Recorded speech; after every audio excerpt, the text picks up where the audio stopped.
Kylie Jenner, you better take your jigsaw puzzle game of operation built ass on somewhere. I'm the librarian and I can do it. Can y'all believe that Kylie Jenner's Saran Wrap built ass was talking about, I started wigs and now everybody's wearing wigs. Girl, did you turn your ass into somebody's superhero? Did you master the art of time travel? Because last time I checked, the only thing that your warped image has started was making people suck into cups and shot glasses so that their lips could mirror your surgically augmented ones. That's the only trend that you started, bitch. Don't give yourself too much credit. That just goes to show you that if you give a bitch an inch, they take a whole ethnicity, girl. How delusional of a person do you have to be to think that you are the one who started wigs when just a couple years ago you were probably asking your black friend how her hair went from being so short to so long in one day? We've been doing this shit. What I won't ever understand is why your lips are out here serving me sausage teas. I'm talking about surgically remixed juicy burger teas, and yet your mind is still so hungry for some IQ points. And the way that you're trying to look like Aunt Jemima, you would think that you'd at least be able to feed it. Take your ass on somewhere. So for some reason on Twitter, there was this story people are talking about how this school required these little girls' skirts to be longer because the male employees were distracted, and Erykah Badu had a little bit to say about it, even though I think that she should have kept her mouth shut and her phone off. While I do think I understand the premise behind what she was trying to say, she took it a little bit too far and it could have been worded better. My issue is, if you have male staff who finds little girls' skirts distracting, you might want to reevaluate that staff and hire somebody else. And I think her argument was, yes, as heterosexual males, they will be distracted, blah, blah, blah. Girl, no, sit your Baduism ass down. Matter of fact, since I'm telling you to sit the fuck down, I hope that you get a window seat. My view is, I think that, of course, I think that girls should be aware of what's happening, aware that the world is twisted. But Erykah was saying, yeah, if they wanted longer skirts, if the men wanted longer skirts, I would give them longer skirts. Okay, so what happens when your skirts are now below your knees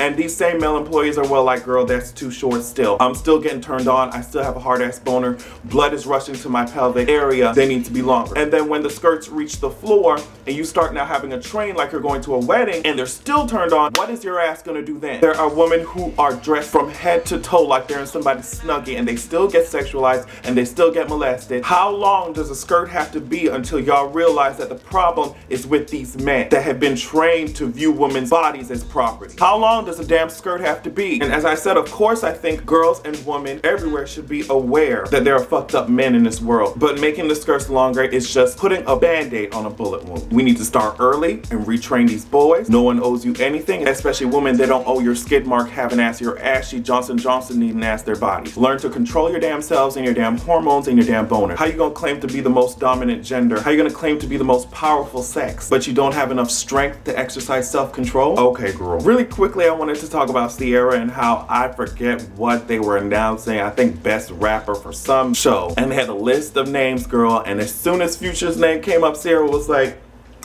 and the person next to her, Ludacris, had to announce Future's name. Now, there are two reasons why I think that could have happened. One, because they signed some motherfucking contract where they can't say each other's name or talk about each other in the media. Or two, Sierra was being petty as hell. Put a little Mariah Carey girl, I don't know her. And if that was the case, I'm getting my life. And of course, Sierra caught flack from these dirty Jordan wearing, no rent paying ass niggas on Twitter saying that she needs to have class and blah, blah, blah. But y'all hoes never get on Future's ass. I just find it so hilarious that the women in these relationships are to blame for all the problems. But if men were as powerful as you claim them to be, girl, they would be able to solve these problems. They would be able to handle it, girl. You can't claim you all powerful and not be able to solve problems. There's the disconnect. I wanted to talk about Nene's bodybuilder built ass going on to lip sync battle. She's gonna perform RuPaul's Supermodel. Now, what I find hilarious about this is that RuPaul hates lip sync battle. He said it multiple times in interviews. He hates it. He thinks it's a ripoff of his show, RuPaul's Drag Race, where they lip sync at the end to see which one stays and which one goes home. In one of the interviews,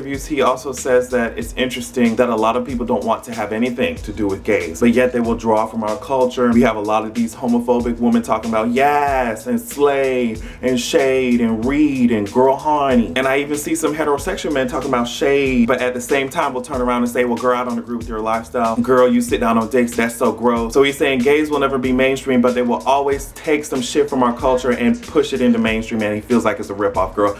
I agree. And it's like, if you hate us, then hate us peacefully, girl. Don't take none of our words. Don't take none of our sayings or our dances, because we will vote down, sis. If you don't agree with our lifestyle, which that's a whole nother topic, then don't take any of our shit. I can't wait to hear him speak on it, or at least see his reaction to it when someone asks him about it. Nene and everybody involved, girl, you in danger, girl. Someone get Rachel Dolezal's mushroom muffin top palm tree built ass. You better talk to her before I do, because I'm gonna hurt her feelings. Can y'all believe that Rachel was on the Today Show talking about how she's gonna have a new book and she's doing a TED Talk? A TED motherfucking Talk. The only place that Rachel needs to go is McDonald's, the way that her eyebrows are as high as the fucking golden arches, bitch. I told you hoes that I'm tired of these nigger imposters. She needs to take her body by mayonnaise, braids by Sharkeisha built ass on somewhere, bitch. Black women are so underprivileged in this country that even a fake black woman, a white woman in blackface, is getting more opportunities than their asses. You talking about a TED Talk? Have the woman who founded Black Lives Matter gotten a TED Talk yet, girl? It's really upsetting with all the issues that are facing black lives today that the media will pay attention to a tap dancing white one. And she'll profit from it, because we're all gonna talk about it. People are gonna be tuned in. She's gonna profit from it. And she talking about she doesn't have any regrets about how she chooses to identify. Bitch, you look like this just a couple years ago. The only thing that you did differently was go to a salon across the street and talk about niggerize me, Captain. Our race is not a costume, it's not a bodysuit, and it's not a mask. Take your soccer mom PTA meeting. I'd like to speak to the manager. I was told by Apple Care, burnt beige couch leather, cotton ball ranch dressing, mayonnaise, Glad trash bag, Columbus cloud, Ben & Jerry's ice cream. I can't believe it's not butter built ass on somewhere, bitch. It does make sense, however, that Rihanna called you a hero, because you both are pretending to be something that you're not, okay? You're pretending to be Mama Odie, and she is pretending to be a singer. So after all the shit that Lucius is doing, he wants to kill Hakeem. He done threw Jamal's ass in a trash can. He let her ass serve 17 motherfucking years in prison. After all these years of trials and tribulations,